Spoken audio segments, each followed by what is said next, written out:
नमस्कार. तुम्ही एवढा मोठा बीट बघितला आहात का? खरंच हा बीट खूप मोठा होता. मग तो काय असा संपणार नाही म्हणून त्याचा आम्ही हलवा करायचं ठरवलं. मग मस्त त्याला छिलून घेतलं आणि 2 भागामध्ये चिरून घेऊन त्याला असं किसून घेतलं. त्यामध्ये मी 2 गाजरं पण टाकली होती खिसून.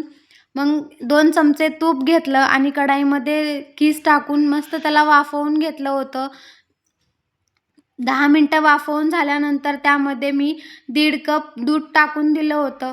मस्त दूध पण अर्ध्यामध्ये शिजून झालं का अर्धा हलवा शिजत आला का त्यामध्ये मी 1.5 वाटी अशी साखर टाकून दिली. मस्त ड्रायफ्रुट्स पण फ्राय करायला घेतले होते. ड्रायफ्रुट्समध्ये मी घेतले होते काजू, बदाम, मनुके हे फ्राय करून त्यामध्ये हलव्यामध्ये टाकलं.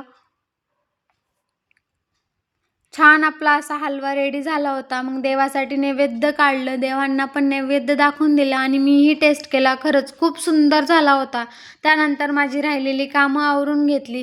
माझा अनमोल उठला का एक 15 ते 20 मिनिटं असं रडतो. मग त्याला असं घेऊन बसायला लागतं. माझे व्हिडिओ आवडत असेल तर लाईक, शेअर आणि सबस्क्राईब. बाय.